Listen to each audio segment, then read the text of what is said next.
I would be talking about the etiology and workup of zonulopathy. And to begin with, I would like to just make one clinical point that you suspect ectopia lentis, it doesn't always come to you. So, for instance, you have a 7-year-old presenting to you with a decreased visual acuity in school, and you see a refractive error that goes up to -12 with a mild cylinder. So, you might not be able to see the or appreciate the ectopia when you see the child undilated.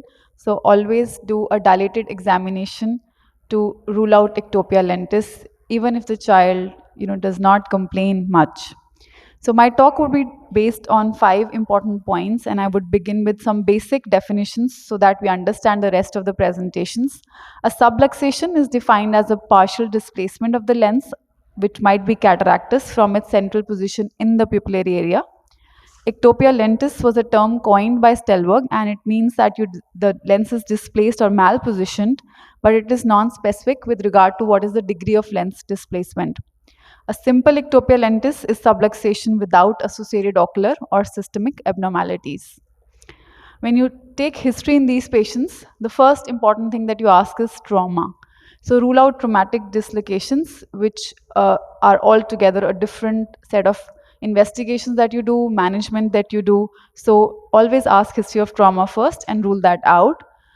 Then we ask some specific history. When you have a bilateral ectopia lentis, then you kind of rule out trauma and ask for specific complaints, that might be an unusual change in refraction. The children might be ask for a significant birth history, ask for a systemic illness that the child has, most importantly seizures or a congenital anomaly, and along with mental retardation. It might just be an incidental examination, like the first child that I showed, a child presenting with decreased vision and multiple change of refractions, usually done on an automatic refractor, and coming to you with no other complaint. Look at the family pedigree. It is useful to screen all siblings. There might be a reported death in the siblings of an unexplained cause that might be relevant to you. You can do a dilated examination of the parents. Always do it if it is cataractus, and ask for consanguineous marriages in a setting like ours. Once you have a basic history and you know what you're looking at, I think laterality is the most important thing that you keep in mind. A bilateral cataract uses bilateral ectopia lentis, cataractus or non-cataractus, you start suspecting an underlying systemic or a genetic cause. There are a lot of ocular associations that you might see with ectopia: ophthalmos, high myopia, and iridia. These are the most important ones, and many of them might have a unilateral ectopia lentis. On examination, there are specific things that you have to look out and make a note. Look at the visual acuity, aided and unaided, the intraocular pressure, presence of strabismus and the corneal clarity. Look for iridodonesis or iris trans illumination defects. Note the direction of subluxation, whether it is bisecting the pupil or not. Look at the zonules, they are intact, they are stretched, or they are broken, and whether you have a clear lens, because all these things will help us in deciding the management of the child. There might be a global zonular instability and you might not see broken zonules, but the phacodonesis and its amount will tell you how much the lens is subluxated. Pupillary dilatation in office is an important factor that you have to keep a record of. That also will help you decide what type of management you have to offer the patient. The degree of subluxation is most commonly described in clock hours. Minimal, moderate, and severe is more than 50% graded like that. Again, important for the subsequent talks and how you want to manage it. Refractive error in these cases should be done by a retinoscopy and not an automated refractor, which will show you a high hyperopia. If the patient is myopic, then through the aphakic part, you'll see hyperopia, and the myopic part through the lens. So, this refractive error is actually determined by a lot of things, and it might indicate how much the lens is displaced and how much the amount of lenticular myopia the patient has. There are other biometric changes also that you might see in these children. You might have a larger axial length in patients with Marfan's. If you have a topography which is showing significantly lower keratometry values, a flatter cornea, you have to rule out Marfan's, because that might be the most common association that you see.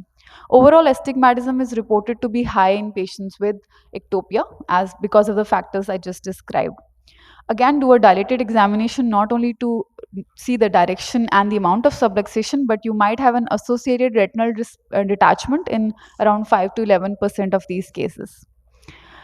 The systemic workup can be very complex because there is a lot of associations described with ectopia lenses. Clark tried to modify it and simplify it into simple associated with ocular dimension anomalies, associated with other anomalies of ocular structure as such, and then associated with other congenital anomalies elsewhere. So if you do not find any history of a congenital anomaly, or you see a congenital anomaly on your examination, you might also have a disorder that develops later in life. So it does not necessarily rule out a systemic association. Without syndromic association, traditionally we see isolated in ectopia lentis et pupillae, and the most common marfans and homocystinuria, along with meal margin sani, are the ones that we see ectopia lentis with a syndromic association. So there might be some clinical pointers that might indicate what underlying systemic feature that you might see. So if you have, as I said, a cornea plana, always think of marfans. If you have some pigments in the angle, you might think of other anomalies like the PEX and the PDS. Aniridia and chorectopia are different entities. The position, the direction, and the degree of subluxation will tell you marfans, homocystinuria, and wheel margin sani. Superotemporal dislocation most commonly seen in marfans, inferonasal in homocystinuria, and a forward or an inferior in wheel margin sani. If you have broken zonules, again, it will help you decide what the management is, and always rule out a raised intraocular pressure because that would hasten the time of surgery that you want to plan child after. A gross systemic examination is always useful. Once you have a child, always ask the age, and maybe the child has a tall stature. Some wrist sign, thumb sign, and these systemic features can be picked up by an ophthalmologist in the office as well. And hyperextensibility of joints, I feel, is a very common thing that you find when you have a patient with Marfan's who might not know that they have it, along with, of course, a dilated examination of both eyes. Again, depending on what you're suspecting, you can order a series of systemic investigations, and the ocular investigations primarily biometry that might indicate what is the underlying cause. But just a pointer, if you are ever in doubt and you have access to nothing else, just order a cardiological assessment, because these children are at a high risk of GA if they have an underlying Marfan's.